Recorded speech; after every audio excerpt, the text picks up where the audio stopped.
मैं आपसे गुजारिश करूंगा, आपने अभी कई बातों में हिंदू और मुसलमान को एक करने की कोशिश की, मैं इसे बहुत अच्छी बात कहूंगा, बहुत आपने, मैं सराहूंगा इस बात को। लेकिन मेरा एक सवाल है, ज़हनी सवाल है ये कि हमारे, मैं जैन हूं वैसे, broadly we are Hindu, so there is a question कि हम हिंदुओं में किसी को परेशान करना या किसी की हत्या करना माने गलत कहा गया है। ये मजहब इसकी इजाज़त नहीं देता। और जहाँ तक इस्लाम से मेरा ताल्लुक है और इस्लाम की मुझे जो तालीम है और जानकारी है, उसके अनुसार बेगुनाहों का कत्ल इस्लाम में भी वर्जित है। इस्लाम कहीं भी किसी भी सूरत में बेगुनाहों को कत्ल करने की इजाज़त नहीं देता। अगर आप मेरे सवाल का बखूबी और मेरे जहन में जचने वाला सवाल है ये जवाब दे दें तो मैं भी आपका मुरीद बन जाऊंगा। यूं तो मुरीद हूं ही, लेकिन फिर मुरीद बन जाऊंगा कि इंसानों को सबसे ऊंची श्रेणी में रखा गया है जहां तक मैं जानता हूं। और मैं जब करीब अपने कई मुसलमान इंटेलेक्चुअल्स दोस्तों से सवाल करता हूं कि सब कुछ मिलता है मगर आप बलि क्यों देते हैं, आप वध क्यों करते हैं, तो उन्होंने कहा कि ये चीजें मुसलमानों को इस्तेमाल के लिए दी गई है। मैं इस पे क्लियरिफिकेशन चाहूंगा डॉक्टर साहब का, आपका क्लियरिफिकेशन चाहूंगा, मैं इस सवाल का जवाब चाहूंगा आपसे। वालेकुम अस्सलाम भाई साहब, आप पे सलामती हो। वैसे में सवाल किया है कि वो पीस टीवी माशाल्लाह काफ़ी वक्त से देख रहे और वो कहते हैं कि हर मज़हब में कहा गया है कि कत्ल करना, इंसान की जान लेना गलत है, हराम है। हिंदू मज़हब में कहा गया है और इस्लाम में भी जैसे उनकी जानकारी सही है कि बेगुनाह का कत्ल करना हराम है। वो ये पूछते हैं कि बलि कहाँ तक सही है। बलि का मतलब मैं आपसे पूछना चाहता हूँ कि आप ये पूछना चाहते, मतलब जैसे हम लोग कुर्बानी के टाइम में, मेरा यही सवाल है, जाती सवाल यही है मेरा। अगर इस सवाल का जवाब देंगे तो मैं तो आपका मुरीद हूं, लेकिन फिर से और पक्का मुरीद बन जाऊंगा। भाई साहब ने कहा कि आप लोग कुर्बानी क्यों देते हैं, और ये कुर्बानी का जो सवाल है कि हम ईद उल जुहा बकरी ईद में कुर्बानी क्यों देते।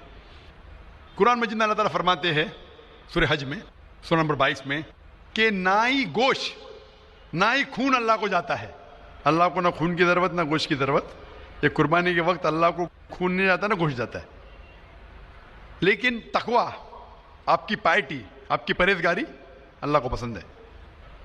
आप अगर देखेंगे कि ईद उल जुहा के बारे में क्यों हम कुर्बानी करते हैं और वाक़या जानेंगे इब्राहिम अलैहिस्सलाम का कि इब्राहिम अलैहिस्सलाम को अल्लाह सुब्हानहू व तआला ने, उस वक्त बुत परस्ती बहुत आम थी, बुत परस्ती बहुत आम थी और कुर्बानी इंसानों की बहुत आम थी और हिंदुस्तान में भी आम है। आज भी हिंदुस्तान में कई दिगर मज़ाहिब में लड़कियों की कुर्बानी दी जाती है, बच्चों की बलि दी जाती है।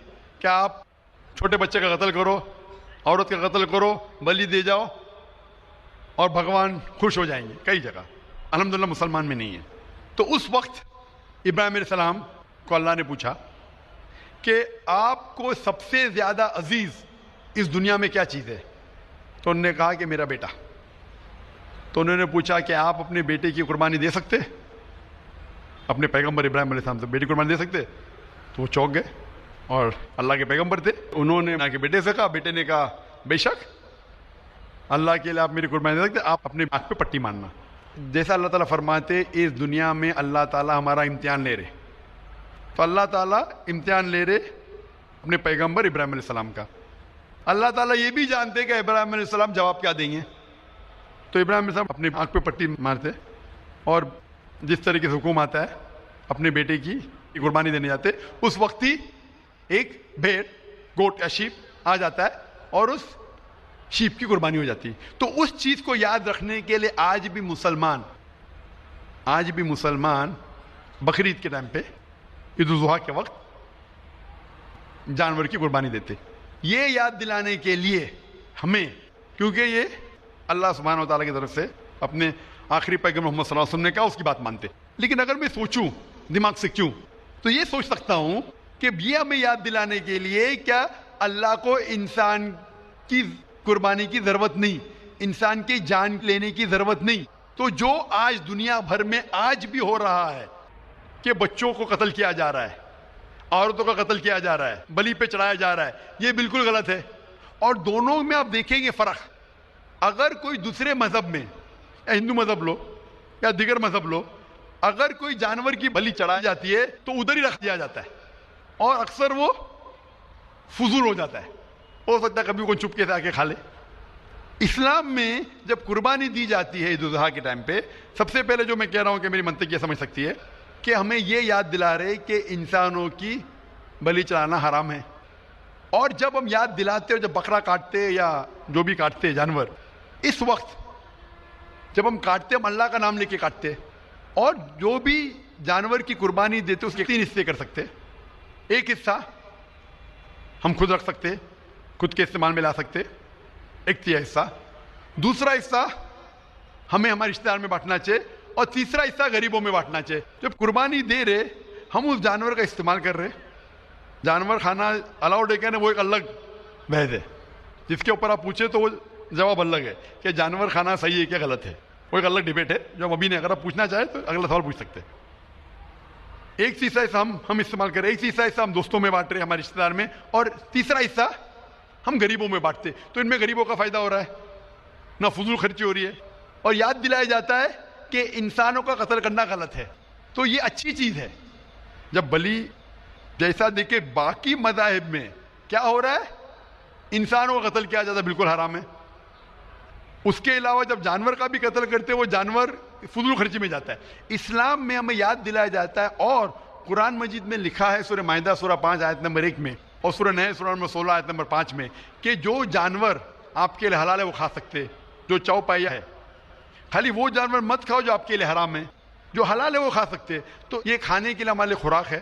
तुम कुर्बानी के वक्त ना कुछ जाया कर रहे, ना पैसे की बर्बादी कर रहे।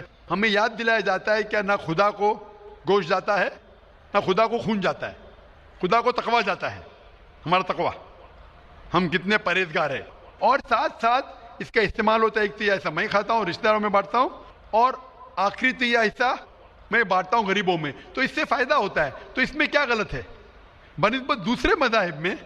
आप देखेंगे इसमें नुकसान ही नुकसान है। इंसान का कत्ल हो रहा है, और जानवर को भी अगर बलि चढ़ाई जाती है तो फजूल खर्ची होती है। बनिस्बत इस्लाम में बकरीद के अंदर फायदा ही फायदा है। Hope the answer the question. बहुत खूब, आपने ये बहुत अच्छा फरमाया। मैं आपके जवाब से काफ़ी संतुष्ट हूँ। और जाते जाते एक आखिरी सवाल करना चाहूँगा कि अहिंसा को इस्लाम किस नज़रिए से देखता है? अहिंसा को इस्लाम किस नज़रिए से देखता है? मैं साहब का आखिरी सवाल है कि अहिंसा को इस्लाम किस नज़रिए से देखता है? आमतौर पे हिंसा हराम है। इस्लाम आता है लफ्ज़ सलाम से, इसके मानी है सलामती, अमन, शांति। इस्लाम के मानी है कि शांति हासिल करना, अपनी ख्वाहिश, अल्लाह का जो पैगाम है उसके मुताबिक अपनी ज़िंदगी बसर करना और अमन हासिल करना, उसे कहते हैं इस्लाम।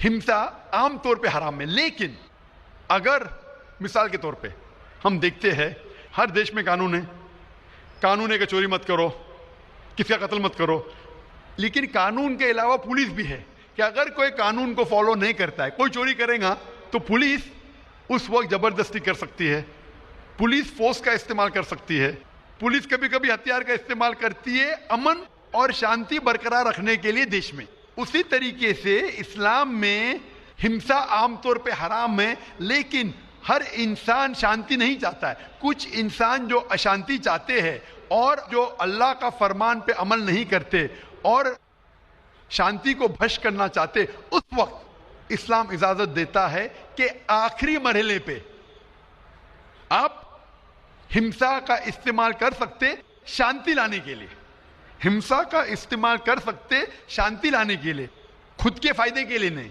इसीलिए आमतौर पे जितने भी आप मुझे साबित करो कि जो मैं कह रहा हूं गलत है, कि मेरा मजहब गलत है, मैं आपके मजहब को कबूल करने को तैयार हूं। ओपन चैलेंज, क्योंकि मैं इस्लाम और तकाबुल मज़ाहिब का तालिब इल्म हूं। 19 साल तक के मैं भी, मेरे वालिद थे इसलिए मैं भी मुस्लिम था। 19 साल के बाद जब तहकीक करने लगा, पता चला कि मैं सही मजहब में हूं, और फिर दिगर मज़ाहिब का मुताला किया कि हर मजहब में अच्छी बातें हैं। हर मज़ाहिब में बदलने के बाद भी, उस मजहबी किताब में बदलाव आने के बाद, करप्शन आने के बावजूद भी सही चीज लिखा है कि ईश्वर एक है, उसके अलावा किसी की इबादत नहीं करना चाहिए। इसकी मतलब हमारी जो बड़ी बुजुर्ग है, जैसा आप लोग शिक्षा देते हैं हम लोगों को, ऐसा हमारी जो बड़ी बुजुर्ग शिक्षा देता है वो गलत है। काफी चीज सही है, काफी चीज गलत है। मैं आपके बड़े से बड़े गुरु के साथ भी डिबेट किया हूं, डिबेट डायलॉग। एक आपका हिंदुस्तान का बहुत माना हुआ श्री श्री रविशंकर के बारे में सुने आपने? श्री श्री रविशंकर अभी सुने? ये लोग जैसे आपने किताब पढ़ के आप जानते हो, ये लोग भी किताब पढ़ के जानते हो। अरे ओरिजिनल में किसने देखा है? बिल्कुल सही। वो कहता कि 4 साल से मैं भगवत गीता मुंह जबानी जानता हूँ, भगवत गीता का एक भी ऐसा हवाला नहीं दिया। ऐसा नहीं है, ईश्वर ऐसे नहीं आते। अपने कितना पुण्य किया कहते हैं, इस जन्म का बोल सकते हैं, कितनी जन्म का कैसे बोल सकते हो? बिल्कुल सही। तो मैं कहता हूँ कि आपके जो विद्वान बड़े से बड़े हैं, जो पीएचडी, उनसे कहता हूँ आओ हम डिस्कस करें हिंदुइज्म में क्या लिखा। अगर वो इस्लाम को नहीं जानते, इस्लाम को बाजू रखो। मैं साबित करूंगा आपकी किताब से, आपकी किताब के जरिए कि खुदा एक है। मैंने इतने हवाले दिया। मैं पूछता हूं अगर मैं गलत हूं तो कहना चाहिए जाकिर ये गलत है, तुम्हारी मानी गलत है। मैं कहता हूं कि आपकी किताब कहती है यजुर्वेद अध्याय नंबर 32 श्लोका नंबर 3 और श्वेताश्वतर उपनिषद में अध्याय नंबर 4 श्लोका नंबर 19 में न तस्य प्रतिमा अस्ति, और प्रतिमा की मानिए अक्स। उस खुदा, उस ईश्वर, उस अल्लाह की कोई प्रतिमा नहीं, कोई अक्स नहीं, कोई फोटोग्राफ नहीं, कोई पेंटिंग नहीं, कोई पिक्चर नहीं, कोई बुत नहीं, कोई मूर्ति नहीं। फिर आप मूर्ति पूजा क्यों करते हैं? मूर्ति नहीं पूजा करेगा तो ईश्वर तो रख सकते, जैसे शिक्षा दिया गया है, किताब में लिखा गया है। अगर शिक्षा मूर्ति गलत पूजा दी, नहीं दे करेगा इसकी मतलब जो मूर्ति पूजा ही करो, मूर्ता को देखो। गीता में, महाभारत में मूर्ति नहीं है, वो पढ़ो, लेकिन आप उसमें भी तो शिक्षा है, वो कान में दो। आप मूर्ति पूजा करते हैं क्या नहीं बहन? मैं करती हूँ, ऐसा गलत नहीं करता करती नहीं, मगर गलत करती हूँ। मगर वो बात नहीं तो बोल रहा कि मैं कर गलत रही है। नहीं तो करती हूँ। अगर आपकी सहेली कह रही है 2 + 2 5, तो आप उसको सुधारेंगे कि नहीं? हाँ, सुधारना तो मैं भी चाहूंगा कि मैं आपको हिदायत दूं। मैं कह रहा हूं कि अगर मूर्ति पूजा कुरान में लिखा गलत है, उसको बाजू रखो। आप कुरान में नहीं मानती, आपकी धार्मिक किताब में लिखा मूर्ति पूजा गलत है, मैं हवाला दे रहा हूँ। हाँ, तो फिर आप क्यों कर रहे हैं? मगर ईश्वर को बुलाना, जैसे उनको शिक्षा दिया गया जो इस धर्म को ऐसा बुलाया जाए, ईश्वर को ही बुलाया जाता है। एक एक चीज पे डिस्कस करे फिर दूसरी चीज पे जाए। मेरा पहला सवाल है, मूर्ति पूजा जब गलत है तो क्यों करती है? आप बुत परस्ती क्यों करती है? अभी उन पुरखों ने वो ऐसा करके आया, आज की तो बात नहीं, हमने मना कर दिया चलो हमने नहीं कर रहा हूँ। मगर ये पुरखों जब भी जमाना से करके आ रहा है, ये लोग तो नहीं बोलेगा जैसे हम नहीं करेंगे, हम नहीं करेंगे, वो तो नहीं कर सकते ना। अगर रुमाने से देहात में सिखाया जा रहा है 2 + 2 5 है, तो आप उसको मानेंगी? मेरे पुरखे कहते थे दुनिया चपटी है, मैं मानूंगा? मेरे पुरखे कहते थे दुनिया चपटी है। मैं पूछता हूँ दुनिया क्या है आज? दुनिया चपटी है क्या? दुनिया गोल है? गोल है। माशाल्लाह, आप तो विद्वान है, आप तो जानती है। तो अगर मेरे बाप दादा कहते थे दुनिया चपटी है तो क्या करूं मैं? उनकी बात को मानूं क्या छोड़ दूं? तो उस टाइम क्या जमाना चलता नहीं था? बिल्कुल सही, आज का जमाना है। आप उस टाइम बल्कि अच्छा जमाना था, अभी का जो जमाना है ना, उस टाइम बल्कि अच्छा था, नीक था। पहले अभी नीक नहीं है। पहले ऐसे प्रचार नहीं होते थे जहाँ करोड़ों लोग एक साथ में देख सकते थे। आज के प्रचार में यहाँ लाखों लोग जमा है, लाखों लोग के साथ साथ टेलीविजन पे करोड़ों लोग देखते हैं, तो आपको कोई बहाना नहीं मिलेगा। करोड़ों लोग के सामने आपको कहा गया है कि मूर्ति पूजा गलत है, फिर भी आप करेंगी तो आपको कोई बहाना नहीं रहेगा। बाकी मूर्ति पूजा गलत है, मगर मैं एक धर्म के बारे में बोला जो उनमें जो लिखाया गया, आपकी कुरान शरीफ में जैसे लिखाया गया, हमारे गीता महाभारत में लिखाया गया, मगर वो पढ़ना तो गुनाह नहीं है ना। मैंने कब बोला कि गीता, मैं भी गीता पढ़ता हूँ? मैंने कब कहा कि गीता पढ़ना गलत है? मैं भी गीता पढ़ता हूँ, मैं बाइबल भी पढ़ता हूँ, मैं यहूदी किताब भी पढ़ता हूँ, वेद भी पढ़ता हूँ। आपने कितना पढ़ा मुझे पता नहीं, मैं पढ़ा नहीं हूँ, मैं अनपढ़ हूँ। मैं लेकिन पढ़ा हूँ। हाँ, आप इसीलिए मैं पहले ही बोला आपके साथ बहस नहीं लड़ सकती, आपकी बराबरी करना भी मेरा काम नहीं है। हाँ, तो मैं आपसे बहस नहीं कर रहा हूँ, मैं सिर्फ इल्तिजा कर रहा हूँ। मगर मैं यही बोल रहा हूँ हमारी पुरखों ये जो करके आया, तो ये क्या गलत है? इसीलिए मेरे पुरखों कहते थे कि जमीन चपटी है, दुनिया चपटी है, तो मानूं मैं उस पुरखों की बात? मैं पुरखों की इज्जत करूंगा। मेरे बड़े थे, मेरे बाप दादा थे, इज्जत करना जरूरी नहीं कि उनकी बात को मानना। अगर मेरे पुरखे कहते थे 2 + 2 5, तो क्या मानूं? मैं कहूंगा, मैं अदब से पेश आऊंगा, मैं उनको गाली नहीं दूंगा, मैं उनकी इज्जत नहीं निकालूंगा, प्यार से आऊंगा, लेकिन कहूंगा कि आप गलत है। अगर नहीं भी कहूंगा तो कम से कम मेरी जिंदगी में उसके ऊपर अमल नहीं करूंगा। तो मैं पूछना चाहता हूं कि जो आपकी धार्मिक किताब कहती है, आपकी शोहर की किताब, आप शोहर से शादी किए ना? लव मैरिज था? हाँ, सही था क्या गलत था अलग बात है, लेकिन जब आप अपनी शोहर से इतनी मोहब्बत करती है, शोहर आपसे मोहब्बत करते क्या नहीं? करते ना? मैं भी मेरी बीवी से बहुत मोहब्बत करता हूँ, मैं मेरी बीवी से सबसे ज्यादा मोहब्बत करता हूँ, मैं मेरी बेटियों से भी मोहब्बत करता हूँ, जिक्र और रुजदा से। मैं आपसे पूछना चाहता हूँ कि आपके शोहर आपसे मोहब्बत करते, वो नहीं चाहते कि आप जन्नत में जाए? नहीं। आप चाहते हैं कि आपके शोहर जन्नत में जाए क्या नहीं? जाए क्या नहीं? तो मैं पूछता हूँ कि अगर एक गाड़ी है, एक गाड़ी जब चलती है, एक पहिया है साइकिल का, दूसरा पहिया ट्रैक्टर का, गाड़ी चलेंगी क्या? नहीं चलेंगी ना, नहीं चलेंगी, इम्बैलेंस। तो इसीलिए हमें देखना चाहिए कौन सा टायर सही है। चारों टायर अगर लगा देंगे साइकिल के तो बन जाएंगे हाथ गाड़ी, अगर ट्रक के टायर तो बन जाएगा ट्रक। तो हमें ये देखना, तहकीक करना चाहिए। मैं ये नहीं कहता हूं कि आंख बंद करके आप अपनी शोहर की बात को मानो। पढ़ा लिखा होना जरूरी नहीं है, लेकिन जहन ज़हीन होना जरूरी है। हमारे आखिरी पैगंबर मोहम्मद सल्लल्लाहु अलैहि वसल्लम वो भी अनपढ़ थे, लेकिन सबसे ज़हीन थे। तो मैं आपसे पूछता हूं, जब साफ तौर पे आपकी किताबों में, हिंदू मजहब की किताब में और कुरान में लिखा है, आपके पुरखे अगर गलत चीज कहते थे तो आपको गलत चीज पे अमल करना जरूरी है? नहीं। तो आप क्यों नहीं बुत परस्ती छोड़ते? आप कहते आप शोर से मोहब्बत करते क्या नहीं? क्वेश्चन मार्क है, क्वेश्चन मार्क है। ये ऊपरी मोहब्बत है। सही मोहब्बत होगी तो मैं चाहूंगा कि इस दुनिया में भी और आखिरत में भी मेरी बीवी मेरे साथ हो। आप नहीं चाहेंगे आपके शोर आपके साथ हो क्या नहीं? हाँ। तो आप ये नहीं तहकीक करेंगे कौन सही आपका शोर क्या? आप नहीं, वो मानते हो मेरा शौहर क्या है, मगर उनका भी मानते हो, मगर ये मूर्ति पूजा इसका छोड़ सकते हो, मगर मेरा धर्म का जो नाम है वो तो कान में लेना मैं जरूर। धर्म का नाम की बात कर रहे हैं आप? हाँ। नाम की, नाम से मैं भी हिंदू हूँ। क्या हूँ? हिंदू। हिंदू का मतलब हिंदुस्तान में रहने वाले को कहते हिंदू। हाँ। ये लफ्ज सबसे पहले वजूद में कैसे आया? जब अरब लोग हिंदुस्तान में आए तो उनने ये लफ्ज हिंदू दिया। हिमालय के हिंद से और सिंधु के दू से कुछ लोग कहते। इसीलिए आज जब मैं जाता हूँ गल्फ कंट्री में, सऊदी अरब में, कहते हिंदी है, जाकिर हिंदी है। तो लफ्जी मानी से मैं हिंदू हूँ। It's a geographical definition. जो हिंदुस्तान में रहता है उसे कहते हैं हिंदू। ये मजहबी डेफिनेशन है, ज्योग्राफिकल डेफिनेशन। मैं हिंदुस्तानी हूँ, लफ्ज के डेफिनेशन से मैं हूँ हिंदू। लेकिन अगर आप कहेंगे धार्मिक हिंदू जो बुत परस्ती करता है तो मैं वो हिंदू नहीं हूँ। आपने कहा कि आप भी बुत परस्ती नहीं करेंगे, तो वैसे आप भी हिंदू नहीं है। लेकिन आप लफ्ज को पकड़ना चाहते हैं, हिंदुस्तान में रहते हैं तो आप हिंदू नहीं सकते। मैं भी हिंदू, मैं मुसलमान हिंदू हूँ। ज्योग्राफिकल डेफिनेशन आप समझ रहे? आप बहुत ज़हीन है माशाल्लाह। बहुत से लोग प्रोफेसर होते और समझते नहीं। आप कहते हैं कि आप अनपढ़ नहीं और समझ रहे, माशाल्लाह। तो ऐसे इल्म का क्या फायदा जो आपको खुदा की तरफ नहीं लेके जाए? कल मेरी तकरीर थी तालीम दोनों जहां के लिए। तो मैं आपसे पूछना चाहता हूं, आप अपने आप को हिंदू कहती है क्योंकि आप हिंदुस्तान में हैं, तो मैं भी अपने आप को हिंदू कहता हूं। आप बुत परस्ती को छोड़ दो क्योंकि आपके हिंदू मजहबी किताब में भी लिखा हराम है, तो आप बुत परस्ती को छोड़ने तैयार है? तैयार है? माशाल्लाह। मानते हैं कि खुदा एक है? हाँ। आप मानते हैं कि मोहम्मद सल्लल्लाहु अलैहि वसल्लम आखिरी पैगंबर है? हाँ। माशाल्लाह। उसका मतलब मुस्लिम है? हाँ। तो आदमी के पास आएगा तो मुस्लिम ही है जी। आदमी मुसलमान होएगा तो औरत जात मुसलमान ही होता है। औरत जात का कोई जात आदमी है तो मुसलमान है। कभी कभी जरूरी नहीं, उल्टा भी होता है। जो औरत है वो आदमी बन जाता है। क्योंकि एक मैं कहूंगा सही है क्या बताने, दिल लगाया गधी से तो परी क्या चीज है। तो प्यार अंधा भी होता है। मेरी उर्दू इतनी महान नहीं है तो शेख फैजुर रहमान मुझ पे हंसेंगे, उन्होंने कौन सा शेर कह दिया ऐसा। सब शेर पब्लिक के लिए नहीं होते। तो मैं कहना चाहता हूं कि आपने शादी तो की, मोहब्बत तो की, लेकिन अमल में आप अगर बुत परस्ती को छोड़ने तैयार है, एक खुदा को मानने तैयार है और मानने को तैयार है कि मोहम्मद सल्लल्लाहु अलैहि वसल्लम आखिरी पैगंबर है, तो आप अपने आप को मुस्लिम कह सकती है।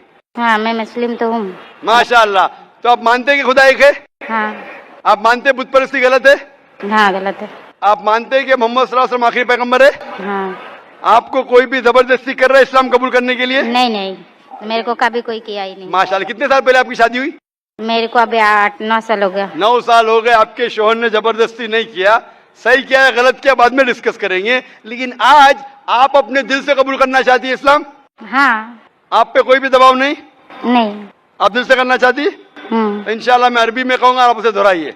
अशहदु अल्लाह इलाहा इल्लल्लाह व अशहदु अन्ना मुहम्मदन अब्दुहु व रसूलुहु। मैं शहादत देती हूँ कि अल्लाह के अलावा कोई माबूद नहीं है और मोहम्मद सल्लल्लाहु अलैहि वसल्लम उसके पैगंबर और बंदे हैं। माशाल्लाह। आप 9 साल के बाद अब मुसलमान हो चुकी है। मैं दरख्वास्त करता हूं कि आप इस्लाम का इल्म हासिल करो, कुरान मजीद तर्जुमे के साथ पढ़िए और उसके ऊपर अमल कीजिए। आपकी ये शहादत ने मेरी कल की तकरीर को मुकम्मल किया है। मैं कह रहा था तालीम दोनों जहां के लिए, वो तालीम आप पीएचडी करो, टीचर बनो, प्रोफेसर बनो, लेकिन आपके रब के करीब नहीं लेके आएंगे, आपके खालिक के करीब नहीं लेके आएगा वो तालीम, तो फायदा क्या है? तो आप उस प्रोफेसर से बेहतर है जो उसका तालीम उसको रब की तरफ नहीं लेके आ रहा है। मैं आपको शाबाशी देता हूं और अल्लाह से दुआ करता हूं कि आपको इस जहां और आखिरत में इंशाअल्लाह जन्नत दे।